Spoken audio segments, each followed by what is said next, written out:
एक जंगल जो चारों तरफ से कुछ ऐसे जानवरों से घिरा हुआ है जिन्हें अगर हल्की सी भी इंसान की बू आ जाए तो वो उनके इतने टुकड़े करते हैं कि उसे गिना तक नहीं जा सकता। लेकिन क्या हुआ अगर उसी जंगल में एक अकेली लड़की भटक जाए। ज़ेन और एना नाम के कपल जो अपनी पहली एनिवर्सरी मनाने के लिए ब्लैक ट्रेलर नाम की जगह पर जा रहे हैं।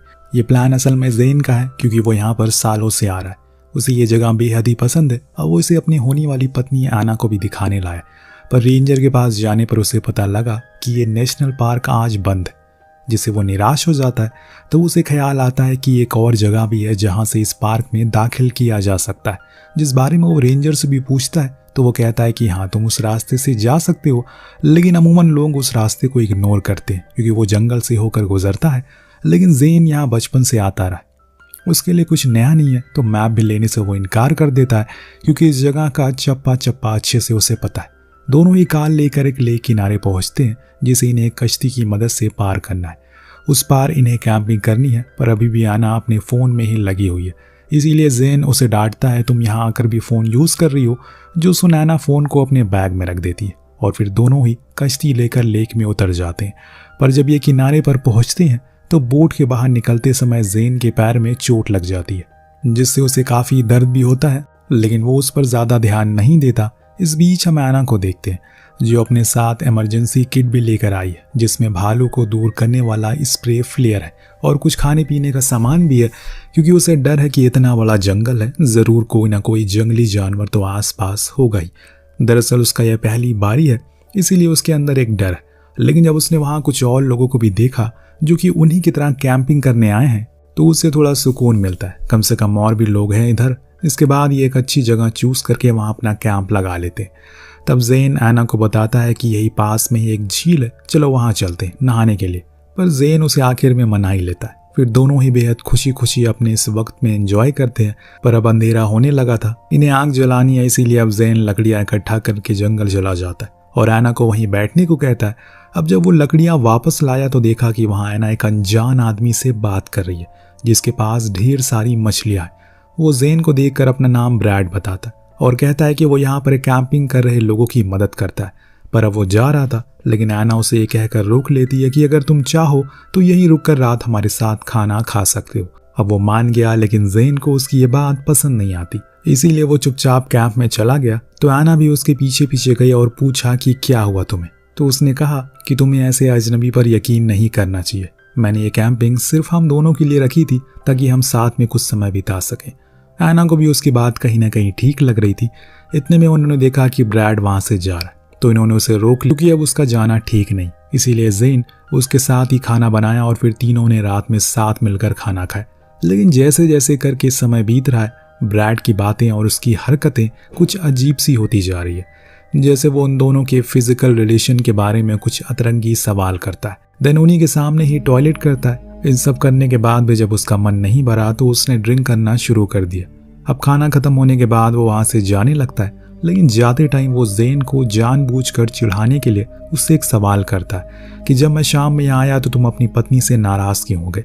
तो ज़ेन भी बड़ा ही सही जवाब देता है, क्योंकि तुम मुझे सही इंसान नहीं लगे, मैं सही था, इसीलिए यहाँ से निकल जाओ।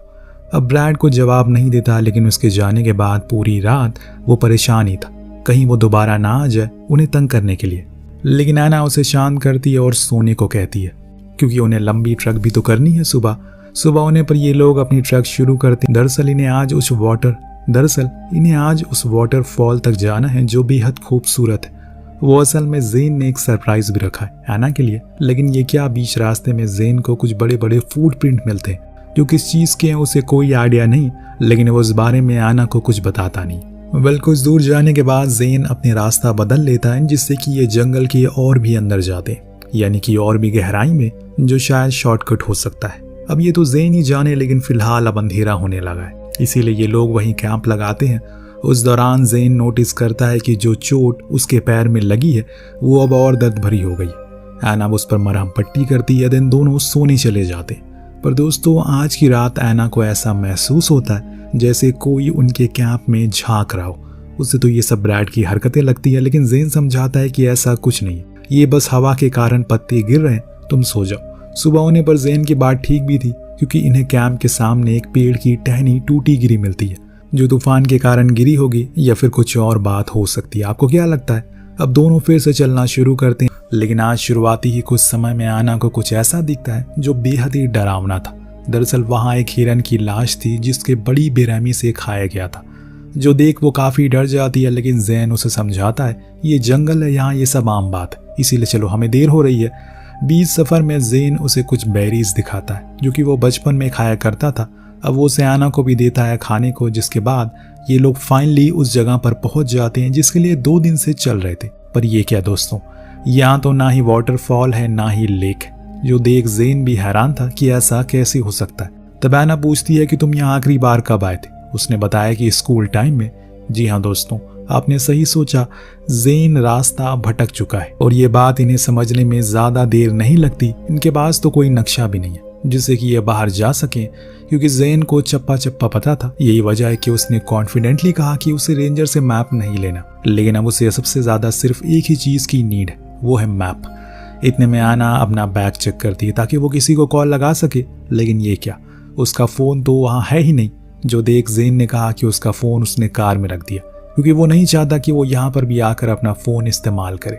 अब दोस्तों उसकी इस हरकत से एना बहुत ज्यादा गुस्सा होती है और कहती है कि आखिर तुम्हें इस जगह आने की जरूरत ही क्या थी? आखिर इतना भी क्या खास था उस वाटरफॉल में? अब देख लो, खुद ही कोई यहाँ पर नहीं है जो हमारी मदद कर सके, और तुम्हें इस बात का जरा भी अंदाजा नहीं है कि इस जंगल में कितने बड़े बड़े भालू हो सकते हैं। ये सब सुन जैन ने गुस्से में कहा कि ये सब मैंने तुम्हारे लिए किया, क्योंकि मैं तुम्हें उसी वाटरफॉल के सामने रिंग देकर प्रपोज करना चाहता था, बताना चाहता था कि आखिर मैं तुम्हें कितना प्यार करता हूँ। लेकिन अब सब कुछ गड़बड़ हो गया। लेकिन तुम घबराओ मत, कोई और दूसरा रास्ता मैं निकाल लूंगा। लेकिन एना तो गुस्से से लाल हो गई। वो जैन पर खूब चिल्लाती है कि सिर्फ तुम्हारी वजह से हम ऐसी जगह पर फंस चुके हैं, यहाँ से हमें आगे कहाँ जाना है हमें कुछ पता नहीं है। दोनों ही मायूस होकर वहीं बैठ जाते हैं। पर एना अब जैन से माफी मांगती है क्योंकि उसने गुस्से में कुछ ज्यादा ही कह दिया। पर जैन उसे समझाता है और कहता है कि कोई बात नहीं, पर अब हमें रात यहीं गुजारनी होगी क्योंकि अंधेरा होने लगा है। इतना कहकर ये दोनों ही कैंप लगाकर सोने चले जाते हैं। लेकिन उस रात तेज बारिश हो रही है। बाहर ये इतना ज्यादा थक चुके हैं कि इन्हें नहीं पता कि ऐसा कुछ भी हो रहा है। इस दौरान हम एक बड़ी सी जानवर की परछाई को देख पाते हैं जो कि इनके कैंप के अंदर आने की कोशिश कर रहा है, लेकिन आ नहीं पाता। अब सुबह होने पर इन्हें पता चलता है कि किसी ने इनके पूरे खाने को खत्म कर दिया, जो बात दोनों को और ज्यादा परेशान कर देती है, क्योंकि अभी यहाँ कितने दिन रहना पड़ सकता है इन्हें कोई अंदाजा नहीं। लेकिन जैन एना को समझाता है कि ये जरूर किसी छोटे जानवर का काम होगा और तुम घबराओ मत, हम आज शाम तक अपनी कार तक पहुंच जाएंगे। इतना कहने के बाद वो चलना शुरू करता है, पर जाना कहाँ है और सही रास्ता क्या है इस बारे में उसे जरा भी अंदाजा नहीं है। अब वो पूरी रात से भटक चुके हैं और इनके पास तो मैप ही नहीं, कम से कम वही रख लेते। खैर अब जो बीत गया सो बीत गया। एना अब लीड करती है और इसके पीछे पीछे जैन चल रहा था। काफी दूर चलने के बाद एना को प्यास लगती है, इसीलिए वो बचा हुआ पानी भी पी गई। तभी उसकी नजर एक गड्ढे पर गई, जो देख उसे समझ आ गया कि ये जरूर किसी भालू के बैठने की जगह होगी। इसीलिए वो जैन को जल्दी चलने को कहती है। लेकिन उसे तो पहले से पता है कि यहाँ पर किस प्रकार के जानवर रहते हैं, क्योंकि उसने 2 दिन पहले ही ट्रैक शुरू करने से पहले भालू के पैरों के निशान देखे थे। अब रात में दोनों ही आग के सामने बैठकर बातें करती हैं। तब जैन पूछता है कि जब तुम मुझे डांट रही थी तो वो क्या सारी बातें सच थी? उसने कहा कि नहीं, ऐसा कुछ नहीं है, दरअसल मैं चलते चलते बेहद थक चुकी थी और ऐसे में जब मुझे पता चला कि हम भटक गए तो गुस्से में मुंह से निकल गया। अब ये सुन जैन उसे वही रिंग देता है जो कि उस वाटरफॉल के सामने देने वाला था, लेकिन एना उसे लेने से इनकार करती है क्योंकि पहले वो इस जगह से बाहर निकलना चाहती है। उसके बाद खुशी खुशी उसे पहनने को राजी है, वो उसे शादी भी करने को। इतने में दोस्तों इन्हें किसी की गुर्राने की आवाज आती है, जैसे कोई शेर हो। इसीलिए दोनों ही जल्दी से अपने कैंप में चले गए क्योंकि वहां ये अभी सेफ है। ऐसे खुले में रहना ठीक नहीं है। लेकिन दोस्तों जब अगली सुबह जैन अपने कैंप को खोलता है तो देखता है कि उसके सामने एक बड़ा सा भालू एक मरे हुए जानवर को खा रहा है।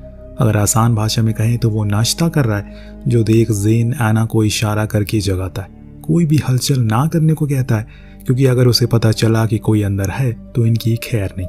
कुछ देर के अंदर ही रहने के बाद जैन फिर से जिप को खोलता है। वो अब इनकी ओर आ रहा था, लेकिन उसे अभी नहीं पता कि अंदर कोई मौजूद है। जब ये चीज एना को पता लगी तो वो जल्दबाजी में ही वही स्प्रे निकालने लगी, जिससे हो गई हल्की सी हलचल। फिर क्या था, अगले ही पल वो भालू कैंप को चीर कर अंदर घुस गया। उसके हाथ में सबसे पहली चीज जो आई वो थी एना का हाथ, क्योंकि उसके ऊपर स्प्रे करने की वो कोशिश कर रही थी, लेकिन हड़बड़ी में वो गिर गया। अब उसका हाथ बुरी तरह से जख्मी हो चुका है।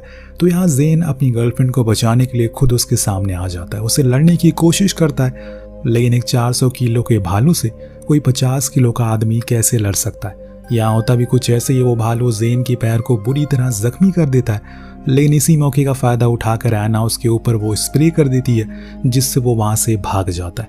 लेकिन अब ज़ेन के शरीर पूरा नीला पड़ना शुरू हो गया है, क्योंकि खून की रफ्तार बहुत ही ज़्यादा थी, जिसे देखकर वो बार बार ऐना से कहता है कि अब वो और जिंदा नहीं रह सकेगा, उसकी मौत करीब है, इसीलिए उन्हें जल्दी से यहाँ से भागना होगा। पर वो भागेगा कैसे, क्योंकि उसके पैर तो जख्मी है। तब ऐना एक कपड़े से उसके पैर को बांध देती है और फिर उसे चलने को कहती है। क्योंकि जैसे ही वो चलने को तैयार हुआ, इतने में वो दोबारा आ गया और इस बारी वो उसे घसीट कर उसके सामने ही ले गया। ऐना कुछ ना कर सकी और उसकी आंखों के सामने वो उसे चीर फाड़ कर रहा है। लेकिन ज़ेन के अंदर जितनी भी जान बची थी वो उसमें ही ऐना से कह रहा था कि यहाँ से भाग जाओ।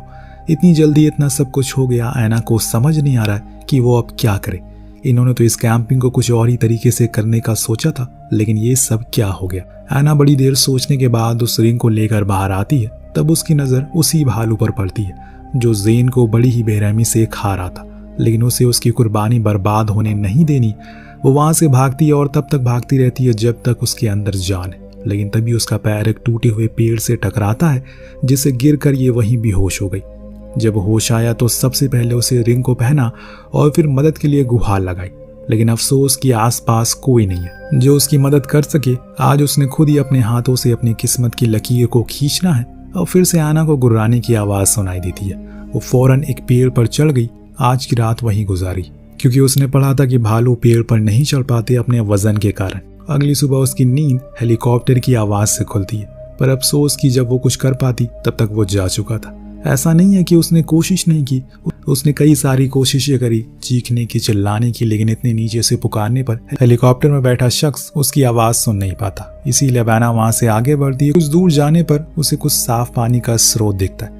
वो तुरंत ही अपनी प्यास बुझाती है, पास में लगी बेरीज को खाती है। तभी उसे सामने से आता हुआ वही भालू नजर आता है। वो सब कुछ छोड़कर भागना शुरू करती है। भागते भागते वो एक जगह रुक गई, क्योंकि आगे एक वाटरफॉल था। जी हाँ, ये वही वाटरफॉल है जिसके सामने बैठकर ज़ेन उसे प्रपोज करने वाला था। लेकिन ना तो अब उसके साथ ज़ेन है और ना ही ये माहौल है। अब वो कहानी खत्म हो गई। ऐना तो अब खुद की जान बचानी है, जिसके लिए वो एक आइडिया सोचती है। क्यों ना वो उसी भालू को इधर अपनी ओर बुलाए और खुद एक पत्थर पर लटक जाए, जिससे वो भालू पानी में गिर जाएगा और वो बच जाएगी। अब उसने सबसे पहले तो विसल बजाई और फिर खुद उसी पत्थर से नीचे आने लगी। लेकिन वहां इतनी ज्यादा फिसलन थी कि उसका पैर फिसल जाता और एक पैर की हड्डी टूट गई। वो दर्द के मारे चीखी, लेकिन अभी उसकी जान बाकी है और वही हौसला उसे दे रही है। इसीलिए उसने कुछ लकड़ियों को अपने पैर में बांध लिया, क्योंकि अब रात को कहीं ठहरने वाली नहीं है। क्योंकि अगर उसने आराम किया तो वो बेहोश हो जाएगी और इसी का फायदा वो भालू उठा लेगा। उसने फ्लेयर को जलाया और फिर उसी की रोशनी में पूरी रात इस जख्मी हालत में चलती रही। लेकिन सुबह होते होते उसका शरीर अब जवाब देने लगा, क्योंकि अब उसके अंदर और ताकत नहीं बची। उसके ओठ पूरी तरह से सूख चुके हैं, तो वहीं एक पैर तो इस काबिल भी नहीं है कि कुछ और कदम भी चल सके। इन सब का नतीजा ये होता है कि कुछ ही देर में ऐना वहीं बेहोश हो जाती है। जब उसकी आंख खुली तो उसके सामने एक हिरन खड़ा था, जो देख उसे हल्की सी खुशी हुई, क्योंकि जहाँ पर हिरन होते हैं वो एरिया भालुओं का नहीं होता, क्योंकि वो जंगल के अंदर ही रहना पसंद करते हैं। यानी कि ऐना अब अच्छा खासा जंगल से बाहर आ चुकी है। जी हाँ, ये सच भी है, क्योंकि उसे अब कुछ ही कदम बाद अपने सामने वो कश्ती भी दिख गई जो उन्होंने किनारे पर लगाई थी। जब ऐना की जिंदगी जीने की वजह बनेगी, क्योंकि अब उसे किनारे तक वो लेकर जाएगी। अपने जख्मी हाथ और पैर जैसे तैसे करके उसने कश्ती में दोबारा लेक में उतारा, फिर उसे लेकर धीरे धीरे करके किनारे तक पहुंच तो गई, लेकिन अब उसके अंदर जान जरा सी भी नहीं बची। वो वहीं पर गिर गई। उसे थोड़ी दूर पर एक खड़ा शख्स जो कि आने वाले टूरिस्ट को कुछ रूल्स और रेगुलेशन समझा रहा था। जब उसने ऐना को देखा तो उसी ओर भागते हुए आया, और ये शख्स कोई और नहीं बल्कि ब्रैड था। जी हाँ दोस्तों, जो फौरन ऐना को उठाता है, जिसके साथ ये कहानी यहीं पर ख़त्म हो जाती है। इस कहानी से यही सीख मिलती है कि कभी कभी हमें दूसरों की सुन लेनी चाहिए, क्योंकि ज़रूरी नहीं है कि हर बार आप सिक्सर मार दें। कभी कभी जीरो पर भी आउट हो सकते हैं। अगर उस दिन ज़ेन उस रेंजर से मैप ले लेता तो शायद आज कहानी कुछ अलग होती। आपको कहानी कैसे लगी हमें कमेंट करके ज़रूर बताइएगा। मिलते हैं अगली वीडियो में। Thank you so much watching. Peace out.